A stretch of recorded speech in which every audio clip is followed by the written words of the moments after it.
I'm going to give you two games that you need to watch this weekend, or at least have on a side screen or be tracking the score, because the playoff implications are very real, but they're not going to get a ton of national attention because of who's playing. Let me start with Virginia hosting Wake Forest this week.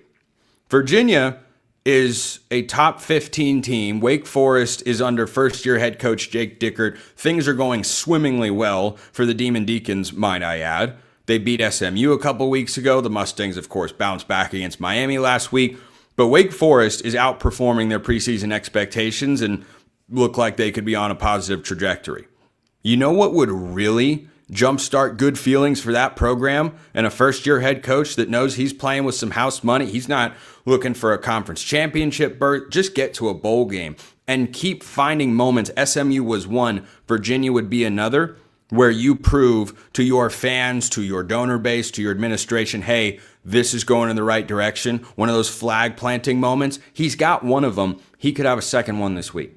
Because if you go on the road and beat Virginia on their home field, I tell you what, that'd be quite the upset. Now, of course, Virginia's favored in the game, so who's going to watch? Oh, look at that. It's under a touchdown point spread, according to our friends at FanDuel.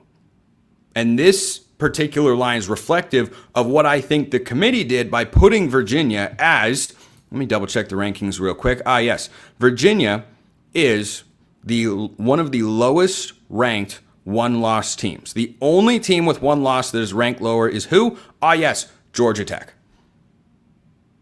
The ACC, not in a very good spot. They're waiting for a game like this. That's how it feels from the committee. They are waiting for Virginia to lose this game, or for Georgia Tech to lose another game, or any number of things. They're waiting for Lousville to lose another game, for Miami to drop a third and make them feel justified in having the Hurricanes far too low in these initial playoff rankings. All of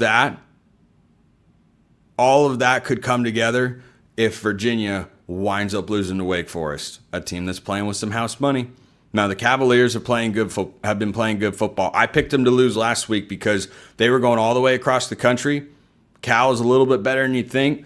It was one of my best bets, and, well, we don't have to revisit that particular horrific story. I was that final play away from a third straight winning week, and Cal just couldn't quite get it done. But you know what? That's okay. Forgive, forget, move on, try to get better there. So Virginia has to win that spot. It really feels like any of these ACC teams, whether it's Virginia or Louisville or Georgia Tech, they have to win out. And there is precedent that SMU last year was 11-1, didn't have an incredible strength of schedule relative to some of the other teams, but because they were 11-1, they lost their conference title game 11-2, they were in.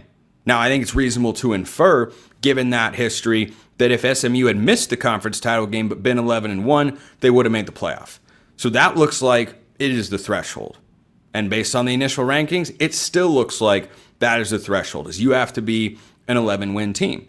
Because Virginia plays Wake Forest. Next week they play at Duke. That's a sneaky tough game because Duke is still alive in the ACC championship picture. As crazy as that sounds, that's the way it is.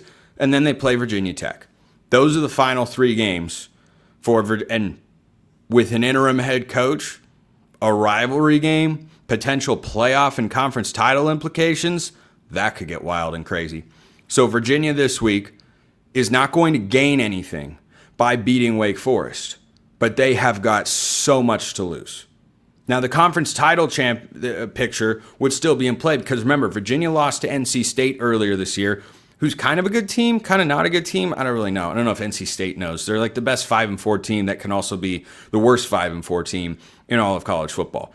But that wasn't an ACC game. So the Cavaliers remain the only unbeaten in ACC play. And Wake Forest is not going to the conference championship game. And so a loss doesn't cost them a head-to-head matchup, but it introduces the possibility of missing out via tiebreakers. But if they lose, their hopes of being an at-large, I think, go away. I really do. If they go 11-1, make the conference title game, they're in. Same goes for Louisville. Same goes for Georgia Tech. So that's the first game that you need to keep an eye on this week because Wake Forest has quietly played some pretty good football. They're doing all right. They're nothing special. They're nothing great, but they can find a way. That field goal against SMU, I think, was 52, 53 yards, somewhere 50 yards. It had a 5. I remember that. It had a 5 in front of the yardage total, and it wound up going through the uprights. They just found a way. So watch out for that game. Here's another one.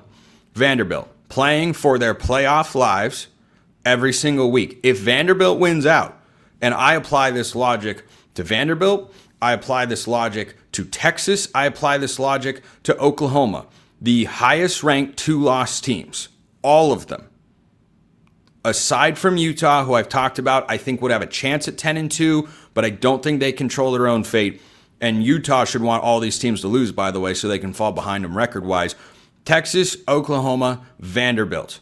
If those teams, any of those teams, win out, they're going to be in the playoff, and they should be. Vanderbilt has Auburn this week. And this is a different type of house money emotionally on the other side. DJ Durkin was the defensive coordinator until he got promoted to being the interim head coach for the Tigers. He, as I have discussed, could be a very real candidate for the Auburn coaching job. And I believe if I were an Auburn fan, I would want to see him beat Vanderbilt and Alabama before I'd say, let's make DJ Durkin the next head coach of the Auburn Tigers. Well, here's opportunity number 1. And once again, this is a point spread that's under a touchdown. And Vanderbilt, coming off of a loss last week against Texas in which they got pushed around, I don't think Auburn, from a physical standpoint, is Texas, but they are closer to that than South Carolina, let's say, which is one of the better wins that Vanderbilt has on the resume this year.